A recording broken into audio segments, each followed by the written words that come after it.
इस साल के करियर में पहली बार शाहरुख खान ने फुल फ्लेज्ड एक्शन फिल्म की है। 4 साल 1 महीना और 4 दिन बाद शाहरुख खान बड़े पर्दे पर वापसी कर रहे हैं। तो आइए इस एक्सप्लेनेशन से जानते हैं कि आखिर पठान फिल्म कैसी है। तो वीडियो को शुरू करते हैं, और अगर वीडियो अच्छा लगे तो वीडियो को लाइक जरूर कीजिएगा, और इसी तरह की वीडियोस पाने के लिए आप हमारे चैनल को सब्सक्राइब भी कीजिएगा, ताकि आपको इसी तरह के लेटेस्ट और फ्रेश कंटेंट मिलते रहे। तो फिल्म की कहानी शुरू होती है 2019 के पाकिस्तान से, जहां उन्हें न्यूज के द्वारा पता चलता है कि भारत के कश्मीर में अनुच्छेद 370 को रद्द कर दिया गया है, और इस फैसले से पाकिस्तान तिलमिला जाता है। पाकिस्तान का एक जनरल होता है जिसका नाम जनरल कादिर होता है, और वह भारत के इस निर्णय पर उसे सबक सिखाने के लिए आउटफिट एक्स नामक एक ऐसे आतंकी गिरोह का सहारा लेता है जिसका लीडर जिम होता है। जिम की बात करें तो जिम एक समय में रॉ का जाबाज और देशभक्त एजेंट हुआ करता था, मगर एक मिशन में उसकी गर्भवती पत्नी को उसके सामने क्रूरता से मार दिया जाता है। दरअसल जिन लोगों ने जिम को और उसकी पत्नी को किडनैप किया था, उन लोगों ने सरकार से 10 करोड़ रुपए मांगे थे, लेकिन सरकार उन्हें 10 करोड़ रुपए नहीं दे पाई। इसलिए उन लोगों ने जिम की पत्नी को मार दिया, और साथ ही इंडियन गवर्नमेंट को ये भी लग रहा था कि उन लोगों ने जिम को भी मार दिया है। लेकिन जिम अभी जिंदा है, और अब उसके अंदर देश के लिए नफरत और प्रतिशोध की भावना प्रबल हो जाती है। वह देश के दुश्मनों के साथ मिलकर अपने ही देश को तहस नहस करने के लिए आमादा हो जाता है। तो यहाँ पर जनरल कादिर जिम से हाथ मिला लेता है, और भारत को तहस नहस करने के लिए वो एक मिशन को तैयार करते हैं, और ये सीन यहीं पर कट होता है। अब आगे अफ्रीका की एक जगह को दिखाया जाता है जहाँ पर की हथियारों की स्मगलिंग होती है, और यहाँ पर हमें पता चलता है कि जिम ने यहीं से एक बहुत बड़ी मिसाइल को खरीदा है। जिस मिसाइल की डील राफे नाम का आदमी करने के लिए आया था, और राफे दरअसल में जिम का ही आदमी होता है। तभी राफे को पता चलता है कि इन लोगों ने एक अनजान शख्स को बंदी बनाकर रखा है, और उसे काफी टॉर्चर भी कर रहे हैं। जिसके बाद राफे जब उससे मिलने के लिए जाता है तो उसे पता चलता है कि ये आदमी कोई और नहीं बल्कि पठान है, और वो अभी जिंदा है। जिसके बाद यहाँ पर एक तगड़ी फाइट होती है, और पठान इन सभी लोगों को चुन चुन कर मार देता है। आखिर में वो राफे को पकड़कर अपने साथ ले जाने भी लगता है। पठान यहाँ पर राफे को अपने हेलीकॉप्टर से बांध देता है,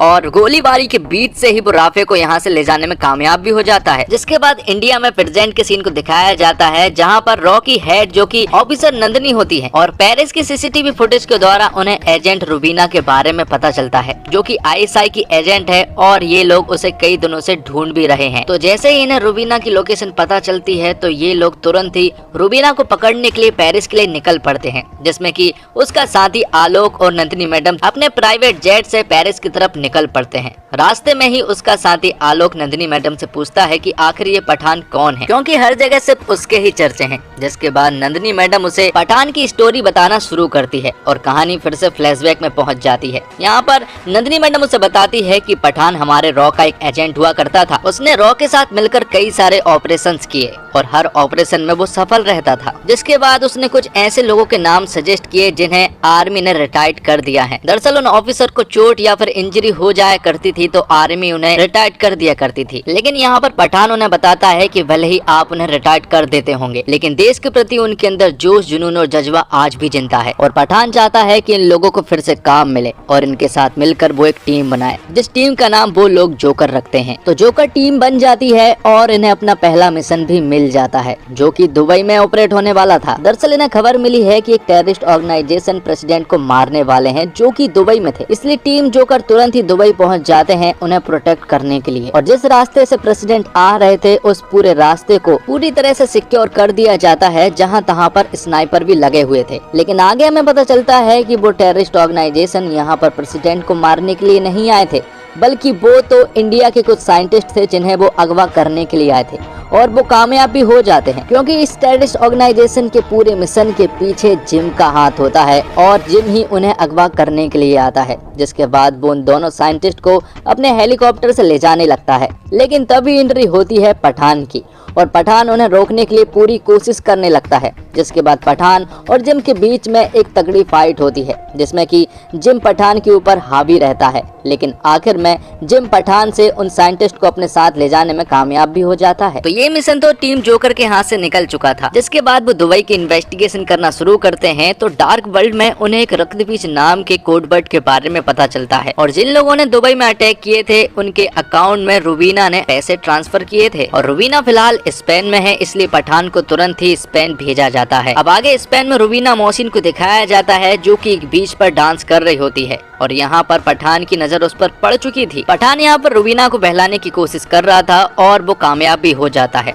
जिसके बाद जब पठान रुबीना के पीछे जाता है तो आगे हमें पता चलता है कि रुबीना दरअसल में जिम के साथ काम करती है और वो उन्हीं की टीम में शामिल है। जिम के साथ यहाँ पर कई सारे लोग थे जिनके पास हथियार भी थे। यहाँ पर जिम पठान से कहता है कि उसके साथ ऐसे ऐसे लोग हैं जो कि विदेशों के इंटेलिजेंस के साथ काम किया करते थे और अब वो सभी लोग उसके साथ काम करते हैं और कमी है तो सिर्फ एक रॉ एजेंट की। इसलिए जिम चाहता है कि पठान भी उनके साथ काम करने लगे, लेकिन पठान यहाँ पर साफ मना कर देता है। जिसके बाद जिम उसे मारने का ऑर्डर देकर यहाँ से चला जाता है और जब जिम के आदमी पठान को मारने ही वाले होते हैं कि तभी अचानक से रुबीना जिम के आदमियों के साथ फाइट करने लगती है और उन सभी को मारना शुरू कर देती है। जिसके बाद यहाँ पर एक तगड़ी फाइट होती है और आखिर में रुबीना और पठान साथ मिलकर जिम के आदमियों के साथ फाइट करते हैं और यहाँ से बचकर भाग निकलते हैं। एक सेफ जगह पर पहुँचने के बाद पठान रुबीना से कहता है कि आखिर उसने उसकी जान क्यों बचाई, क्योंकि वो तो एक ISI एजेंट है और मैं एक रॉ का एजेंट हूँ जिनके बीच में बिल्कुल भी नहीं बनती है, तो उसने मुझे आखिर क्यों बचाया। जिस पर रुबीना पठान से कहती है कि मुझे जो चाहिए है वो तुम ही दिला सकते हो और यहाँ पर रुबीना रक्तबीज नाम के कोडवर्ड के बारे में जिक्र करती है। वो कहती है कि वो रक्तबीज को पाना चाहती है, इसलिए वो जिम के साथ 1 साल से खुफिया तरीके से उनके साथ रह रही है। साथ में वो उसे बताती है कि उनके पास रक्तबीज को पाने के लिए सिर्फ 7 दिन है। अगर वो 7 दिन में रक्तबीज को नहीं पा सके तो 7वें दिन जिम के पास रक्तबीज की डिलीवरी हो जाएगी। जिसके बाद पठान जिस जगह पर रक्तबीज है उस जगह की पूरी इन्वेस्टिगेशन कर डालता है और एक धांसू प्लान भी बना लेता है। साथ ही पठान रुबीना को बताता है कि रक्तबीज जिस बोल्ट में है उस बोल्ट को ना तो काटा जा सकता है और ना ही एसिड से जलाया जा सकता है। उस बोल्ट को सिर्फ खोला जा सकता है एक ताले और चाबी की मदद से और वो ताला चाबी अलग अलग इंसानों के पास है और वो दोनों इस बोल्ट के एक दूसरे के विपरीत दिशा में रहते हैं। तो ताला है बोल्ट के 10 किलोमीटर दूर गिरिगर अंकल के पास और चाबी है बोल्ट के दूसरे विपरीत दिशा के 16 किलोमीटर कैरन आंटी के पास। लेकिन इन्हें पाने के लिए भी उन्हें कैरन और गिरिगर के फिंगरप्रिंट चाहिए थे, लेकिन किसी तरह से ये लोग कैरन और गिरिगर से फिंगरप्रिंट हासिल कर लेते हैं। लेकिन अब इनके पास सिर्फ 10 मिनट है उस बोल्ट को खोलने के लिए और अगर वो 10 मिनट में नहीं खोल पाए तो पूरा का पूरा बोल्ट लॉक हो जाएगा और ये लोग वहीं पर फंस जाएंगे। तो 10 किलोमीटर और 16 किलोमीटर के इन फासले को तय करने के लिए वो हेलीकॉप्टर की मदद लेते हैं और किसी तरह से जल्द उस बोल्ट वाली छत पर पहुंच जाते हैं। अब वो लोग बोल्ट के अंदर भी पहुंच जाते हैं। वो लोग कुछ लेट हो चुके थे, लेकिन जब वो अंदर जाकर रक्तबीज को हासिल कर लेते हैं तो यहाँ पर हम देखते हैं कि रुबीना पठान को धोखा दे देती है और वो उसे उसी बोल्ट में छोड़कर भाग निकलती है। जिसके बाद पठान को पता चलता है कि दरअसल रुबीना जिम के साथ थी और हमेशा से जिम के साथ ही काम किया करती थी। दरअसल रुबीना और जिम को मालूम था कि अगर रक्तबीज को बोल्ट से निकालना है तो ये काम सिर्फ पठान ही कर सकता है, इसलिए रुबीना के सहारे उसने पठान की नजदीकियां बढ़ाई और पठान से ये काम करा लिया। तब आखिर में पठान रशियन पुलिस के हाथ पकड़ा जा चुका था और उसे अरेस्ट कर लिया गया था। जिसके बाद कहानी प्रेजेंट में आती है और हम पठान को रशियन जेल में देखते हैं और यहाँ पर रशियन पुलिस ने इंडिया से नंदिनी मैडम को भी बुला लिया था क्योंकि उन्हें मालूम है कि ये एक रॉ का एजेंट है। इसलिए उन्होंने जब नंदिनी मैडम से पूछा कि क्या ये तुम्हारे साथ है तो नंदिनी मैडम ने उसे पहचानने से साफ इनकार कर दिया था। जिसके बाद रशियन पुलिस पठान को ट्रेन के द्वारा एक दूसरे जेल में शिफ्ट करने के लिए भेजने लगती है, लेकिन उस ट्रेन में रशियन के कई सारे गुंडे भरे पड़े थे जो कि पठान को मारना चाहते थे। जिसके बाद उनके बीच में एक तगड़ी फाइट होती है और आखिर में जब वो रशियन पठान को मारने ही वाले होते हैं कि तभी यहाँ पर एंट्री होती है सलमान खान मतलब कि टाइगर की। जिसके बाद टाइगर और पठान दोनों साथ मिलकर उन रशियन से भिड़ जाते हैं और यहाँ पर कम से कम 10-15 मिनट की एक तगड़ी फाइट होती है। जिसके बाद टाइगर और पठान जब आपस में बात कर रहे होते हैं तो यहाँ पर टाइगर पठान से कहता है कि उसे एक जरूरी मिशन के लिए जाना है और हो सकता है कि उसे पठान की जरूरत पड़े। तब पठान उससे कहता है कि वो हमेशा उसके लिए तैयार रहेगा, इसलिए वो यहाँ पर बाधा भी करता है। अब आगे हम नंदिनी मैडम को देखते हैं जो कि पठान के पास आई थी। दरअसल रशियन जेल में कोर्ट के द्वारा पठान ने बता दिया था कि उसे लेने के लिए टाइगर आ रहा है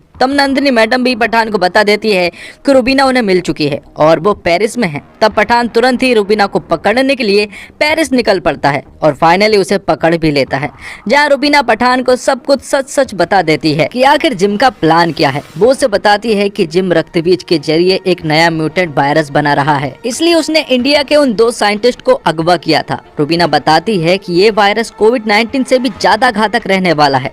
इस वायरस से लोग तुरंत ही मारे जाएंगे, इसलिए इसे अगर किसी सिटी पर टारगेट किया जाए तो पूरी की पूरी सिटी आधे घंटे के अंदर साफ हो सकती है। इसलिए रुबीना पठान का साथ देने के लिए कहती है और वो उससे कहती है कि इस बार वो उसे धोखा नहीं देगी, क्योंकि अब बात मासूम लोगों की जान की है। अब एक अनजान जगह पर हम जिम को देखते हैं और उसके साथियों के साथ वो एक लैब में एंट्री करता है, जहाँ पर कि उसने उस म्यूटेंट वायरस स्मॉल पॉक्स को बना लिया था। जिम ने उन वायरस को 2 अलग अलग मेटल बॉल में भर दिए थे और अब वो इसका इस्तेमाल करने के लिए भी रेडी थे। लेकिन तभी एंट्री होती है पठान की जोकर टीम की और वो तुरंत यहाँ पर पहुंचकर तबाही मचाना शुरू कर देते हैं। जोकर टीम के साथ अब रुबीना भी मिल चुकी थी और ये बात जिम को भी मालूम पड़ चुकी थी और जिम को ऐसा लग रहा था कि अब वो नहीं बचने वाली, इसलिए वो उन दोनों मेटल बॉल को लेकर यहाँ से भाग निकलता है, जिसके पीछे पठान भी लगा हुआ था और रुबीना भी। रुबीना एक बॉल को हासिल भी कर लेती है, लेकिन तभी जिम बीच में ही एक बड़ा सा धमाका करता है, जिसके साथ ही बॉल के साथ साथ रुबीना पानी के अंदर चली जाती है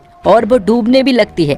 लेकिन आखिर में पठान पानी में कूदकर रुबीना की जान बचा लेता है और उस मेटल बॉल को भी बाहर निकाल लेता है। तो एक मेटल की बॉल जिम लेकर चला गया था, तो वहीं दूसरी बॉल पठान यानी कि रॉ के पास थी। पठान चाहता था कि ये मेटल की बॉल को वो डिस्ट्रॉय कर दे, लेकिन मेजर लूथरा चाहते हैं कि वो इस वायरस को चेक करे और इसका एंटीट्यूड बनाए। साथ ही वो यहाँ पर रुबीना को अरेस्ट कर लेते हैं, क्योंकि वो ISI की एजेंट थी, इसलिए बेरहमी से रुबीना को अरेस्ट कर लिया जाता है। पठान उससे वादा करता है कि उसे कुछ नहीं होगा और वो उसे छुड़ा भी लेगा। तब उस मेटल की बॉल को लैब में भेजा जाता है परीक्षण के लिए। उस बॉल में 3 लेयर थी और उसे खास तरह से डिजाइन भी किया गया था। जब उन तीनों लेयर को खोला जाता है तो साइंटिस्ट को पता चलता है कि उस बॉल के अंदर कोई वायरस नहीं है, बल्कि मिनरल वाटर है। तभी जिम यहाँ के सिस्टम को हैक करके वीडियो कॉल पर आता है और वो सभी से कहता है कि उसका मिशन सक्सेसफुल हो चुका है। वो उन्हें बताता है कि जब तुमने इस बॉल को खोला था तभी उसका मिशन सक्सेसफुल हो चुका था। वो उन्हें बताता है कि जब तुम इस बॉल को 3 लेयर में खोल रहे थे तभी वो वायरस सभी के संपर्क में आ चुका था और अब वो पूरे लैब में पूरी तरह से फैल चुका है और चंद मिनटों में ही तुम सभी की मौत भी हो जाएगी। साथ ही वो यहाँ पर सरकार से नेगोशिएशन भी करता है। वो उनसे कहता है कि अभी भी उसके पास एक बॉल मौजूद है और वो नहीं चाहता है कि इस बॉल को वो किसी अनजान सिटी पर भेजे। वो इंडिया की किस सिटी पर इस बॉल को भेजेगा वो उसे भी नहीं मालूम है, लेकिन वो चाहता है कि इस बॉल के बदले में उसे कुछ मिले। जिम कहता है कि उसे कश्मीर चाहिए और अगर उसे कश्मीर नहीं मिलता है तो वो मिसाइल के जरिए इस मेटल बॉल को एक अनजान सिटी पर छोड़ देगा और साथ ही वो गवर्नमेंट को 24 घंटे देता है और ये सीन यहीं पर कट होता है। दूसरी तरफ हम देखते हैं कि उस लैब में ऑफिसर नंदिनी भी मौजूद थी और उसके साथ साथ कई सारे साइंटिस्ट भी मौजूद थे।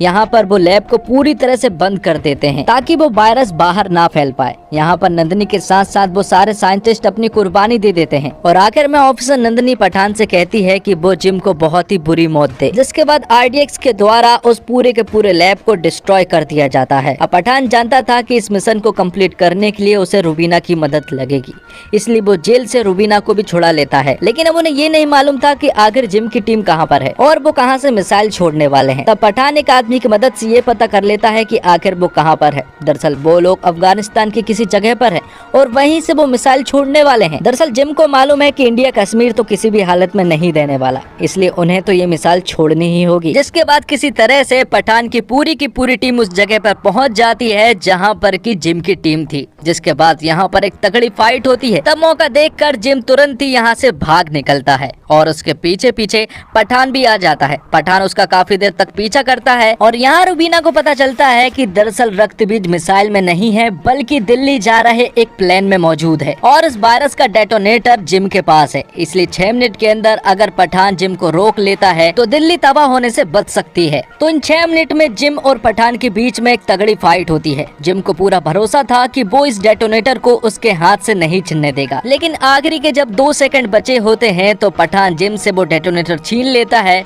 और दिल्ली को तबाह होने से बचा लेता है। और आखिर में पठान जिम को एक बहुत बुरी मौत भी मारता है। और उससे कहता है कि इंडिया की तरफ से जो तुम्हें वीर पुरस्कार मिला था उसके वो लायक नहीं है। तो दोस्तों, शाहरुख खान के लिए फिल्म पठान को एक पारिवारिक मनोरंजन फिल्म होना बहुत जरूरी था और इसमें ये कामयाब भी है। रुबीना एक सीन में पठान से पूछती भी है, ये लवारिस फिर खुदा गवाह कैसे बन गया? अमिताभ बच्चन ने अगर दिलीप कुमार की विरासत को हिंदी सिनेमा में आगे बढ़ाया तो शाहरुख खान को अमिताभ बच्चन की परंपरा, प्रतिष्ठा और अनुशासन विरासत में मिला है। वह उसे संभालने की पूरी जद्दोजहद इस फिल्म में करते दिखते हैं। पठान आखिर में जाकर टाइगर से कहता है 30 साल हो गए ये सब करते करते, लेकिन इसे नए लड़के पर नहीं छोड़ सकते, खुद ही करना होगा। यूँ लगता है जैसे ये बातचीत दो किरदारों के बीच नहीं, दो कलाकारों के बीच हो रही है। वह टाइगर के मिशन में मदद करने का वादा भी करता है। शाहरुख खान की उम्र अब चेहरे पर दिखने लगी है, तो पठान अब मोहब्बत की तरफ कदम तो बढ़ाता है लेकिन अतरंग नहीं होता। और पठान के निर्देशक सिद्धार्थ आनंद ने करियर की शुरुआत में हम तुम सलाम नमस्ते जैसी रोमांटिक फिल्मों से की, मगर बैंग बैंग और वॉर के बाद ये एक्शन फिल्मों की राह पर निकल पड़े। इसमें कोई दो राय नहीं कि पठान तक आते आते उन्होंने एक्शन की नई ऊंचाइयों को छुआ है। फिल्म की कहानी तो वहीं घिसी पिटी है जहां देशभक्त एजेंट अपने वतन को बचाने के लिए कटिबद्ध है, मगर एक्शन और स्पेशल इफेक्ट के मामले में सिद्धार्थ ने कोई भी कमी नहीं छोड़ी है।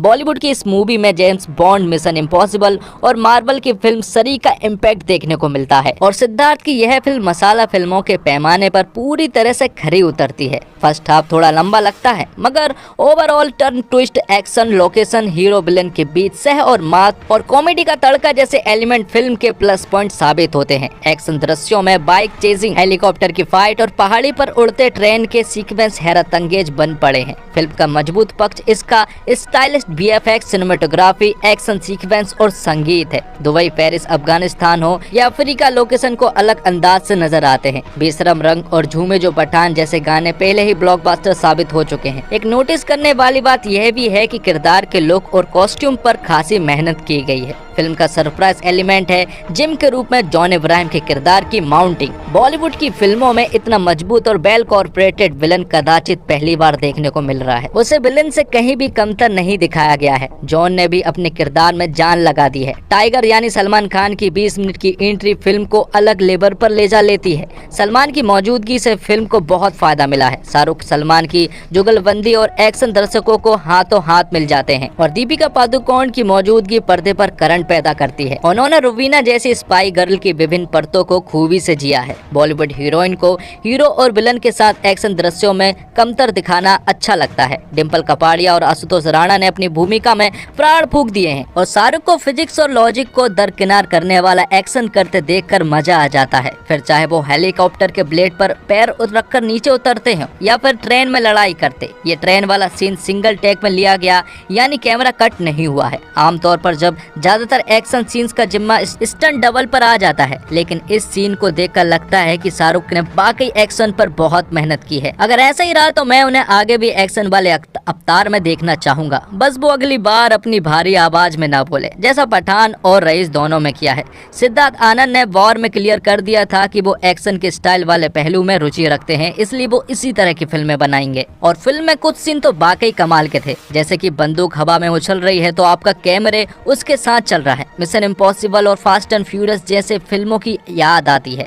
सिद्धार्थ के एक्शन सीक्वेंस एंजॉय करने का तरीका है कि आप हर चीज में लॉजिक ना ढूंढे, सही और गलत के पार वाली दुनिया का हिसाब ना लगाए। और फिल्म पठान शुरू के 1 घंटे तक कमाल की फिल्म है। बेहतरीन एडिटिंग, पठान का मिसल में शामिल होना, रॉ के अफसर का आपस में नीति बनाना और फैसले को लेकर बहस करना, और फिर दुबई के एक सम्मेलन में शामिल होने जा रहे वैज्ञानिकों पर हमला। जॉन इब्राहिम को यशराज फिल्म धूम ने ही करियर का जीवन दान दिया था। इस बार भी जॉन वैसे ही एक किरदार में है। पता नहीं निर्देशक सिद्धार्थ आनंद ने धूम देखी कि नहीं, क्योंकि अगर देखी होती तो कम से कम धूम के क्लाइमैक्स का आखिरी सीन हूबहू कॉपी नहीं करते। विलन को मारने के और भी 100 तरीके हैं, लेकिन सिद्धार्थ आनंद ने लगता है कि इस फिल्म को मसाला बनाने के लिए जहां से जो मसाला मिल सका उठा लिया। पकवान अच्छा बना है, स्वादिष्ट भी है, लेकिन इसकी खुशबू भी ताजी है, तो फिल्म वाकई बेहद कमाल की फिल्म बन सकती थी। और रक्त बीज का जैसे ही जिक्र आता है तो याद आता है जंगल बुक में आग को मिलने वाला रक्त फूल। और निर्देशक सिद्धार्थ आनंद ने शुरुआत 4 फिल्में रोमानियत के एहसास की बनाने के बाद जब ऋतिक रोशन को लेकर पहली एक्शन फिल्म बैंग बैंग बनाई तभी उनके नजरिए का पहला अंदाजा हिंदी सिनेमा के दर्शकों को लग गया था। वह सिनेमा सोचते वाकई बहुत विशाल और भव्य है। उनकी सोच और सही कहानी का संगम हुआ फिल्म वॉर में। नतीजा सबको पता ही है। उसी सोच और सही नजरिए की फिल्म पठान भी है। कैमरा यहाँ सीधे कलाकारों के चेहरे पर नहीं आ टिकता है, वह आसमान से दिखता है। आसमान के वातावरण में दर्शक को बांधता है। फिर चाहे वह जॉन का अड्डा हो, बेशरम रंग का फिल्मांकन हो, दुनिया की सबसे गहरी मीठी पानी की झील की सतह पर बाइक चेज हो या फिर पहाड़ियों से गुजरती ट्रेन पर फिल्माया गया एक्शन सीक्वेंस। उनके निर्देशन में एक सफाई है, एक रोमांच है और एक ऐसा आकर्षण जो सही सितारों और सही कहानी मिलने पर कमाल करता है। कमाल यहाँ भी उन्होंने किया है। 2 घंटे 26 मिनट की फिल्म में वह दर्शकों को आखिर तक बांधे भी रखते हैं। तो दोस्तों, इसी के साथ ये एक्सप्लेनेशन यहीं पर खत्म होता है। उम्मीद करता हूँ आपको वीडियो पसंद आई होगी। वीडियो पसंद आई हो तो वीडियो को लाइक जरूर कीजिएगा और इसी तरह की वीडियोस पाने के लिए आप हमारे चैनल को सब्सक्राइब भी कीजिएगा, ताकि आपको इसी तरह के लेटेस्ट और फ्रेश कंटेंट मिलते रहे।